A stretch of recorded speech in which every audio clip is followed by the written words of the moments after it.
Hello friends, मैं ललिता स्वागत करती हूँ आपका अपने यूट्यूब चैनल पर जिसका नाम है जीके ज्ञान। दोस्तों, आज के वीडियो मैंने हिंदी से रिलेटेड एक वीडियो तैयार किया है जिसमें मैं आपको फर्स्ट चैप्टर भाषा, लिपि और व्याकरण के बारे में बताऊंगी। फ्रेंड्स, ये वीडियो कक्षा 6 से 10th तक के बच्चों के लिए बहुत ही अच्छा होगा। तो देखिए, सबसे पहले मैं आपको भाषा के बारे में बताती हूँ। तो भाषा वह माध्यम है जिसके द्वारा मन के भावों और विचारों को प्रकट किया जाता है।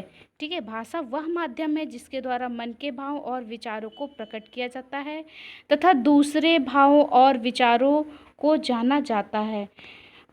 भाषा के कितने रूप हैं? तो भाषा के दो रूप हैं, एक मौखिक और एक लिखित। अब देखिए, मौखिक भाषा क्या होती है। तो भाषा के जिन रूप से मन के भावों का आदान प्रदान बोलकर या सुनकर किया जाता है उसे मौखिक भाषा कहते हैं। नेताजी भाषण दे रहे हैं, ठीक है, जैसे तो मैंने सुना नेताजी भाषण दे रहे, तो ये कौन सी हो गई? मौखिक भाषा हो गई। राम और मोहन फ़ोन पर बात कर रहे हैं। नानी बच्चों को कहानी सुना रही है। अब देखिए, लिखित भाषा, वो तो मौखिक भाषा हो गई, और ये लिखित भाषा। तो भाषा के जिन रूप में मन के भावों तथा विचारों का आदान प्रदान लिख कर तथा पढ़कर किया जाता है उसे हम लिखित भाषा कहते हैं। जैसे बच्चे परीक्षा दे रहे हैं, ठीक है, तो वो लिख कर परीक्षा दे रहे हैं।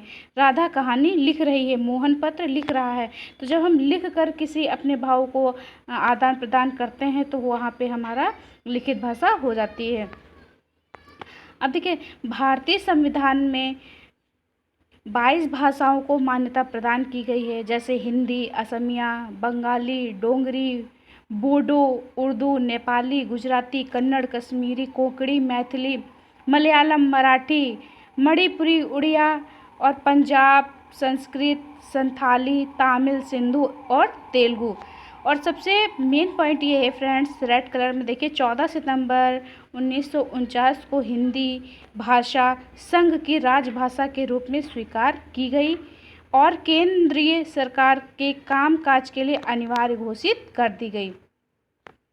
अब देखिए, भाषा के अनेकों रूप होते हैं, जैसे मातृभाषा, राष्ट्रभाषा, राजभाषा और बोली। तो देखिए, मातृभाषा क्या है? वह भाषा जिसे बालक अपने परिवार में अपनाता है, वह सीखता है, उससे मातृभाषा कहते हैं। बालक जो भी पहले बोलना सीखता है वो अपने घर को ही, मतलब घर में जैसे बोला जाता है वैसे ही देखकर वो सीखता है, तो उसी को हम मातृभाषा बोलते हैं। राजभाषा क्या हो गया? तो पूरा राष्ट्र जिस भाषा में बातचीत करता है उसे राष्ट्रभाषा कहा जाता है। भारतीय संविधान में 22 भाषाओं को मान्यता प्राप्त है। हिंदी विश्व की दूसरी सबसे अधिक बोले जाने वाली भाषा है। हिंदी भाषा को इस संपर्क में भाषा भी कह सकते हैं। अब देखिए, राजभाषा क्या है? तो राजकाज की भाषा या सरकारी कामकाज की भाषा राजभाषा कहलाती है। भारत की राजभाषा हिंदी है।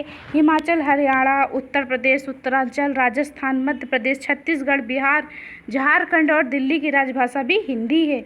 14 सितंबर 1949 को हिंदी को भारत की राजभाषा के रूप में स्वीकार किया गया। बोली, तो भाषा का मौखिक रूप बोली कहलाता है। यह सीमित अथवा बहुत कम क्षेत्रों में बोली जाती है। इसमें साहित्य की रचना नहीं की जाती है। मैथिली, राजस्थानी, बुंदेली आदि कई बोलियां हैं जिसका प्रयोग भारत के विभिन्न भागों में किया जाता है। अब देख लीजिए, लिपि। लिपि क्या होता है? तो मुख से निकली ध्वनियों को लिखने की विधि या चिन्ह को लिपि कहते हैं। संसार की विभिन्न भाषाओं को लिखने के लिए अनेक लिपियाँ जो है प्रचलित हैं। संस्कृत, हिंदी, मराठी भाषाएं देवनागरी लिपि में लिखी जाती हैं। हिंदी भाषा की लिपि जो है वो देवनागरी है, ठीक है, जैसे पंजाबी की गुरुमुखी हो गई। तो देखिए, साहित्य, किसी भी भाषा के ज्ञान के संक्षिप्त कोश को साहित्य कहते हैं। साहित्य की रचना गद्य एवं पद्य दोनों में होती है। कहानी, उपन्यास, नाटक, निबंध, एकांकी आदि गद्य की विधाएं हैं। अब देख लीजिए, आपका व्याकरण क्या है? तो व्याकरण भाषा को शुद्ध रूप में लिखना, पढ़ना, ठीक है, बोलना वाला शास्त्र जो है वो व्याकरण कहलाता है। व्याकरण में भाषा के वर्ण, शब्द, पद तथा वाक्य पर विचार किया जाता है। इस आधार पर इसके 4 अंग होते हैं। कौन कौन से होते हैं? तो वर्ण विचार, शब्द विचार और पद विचार और वाक्य विचार।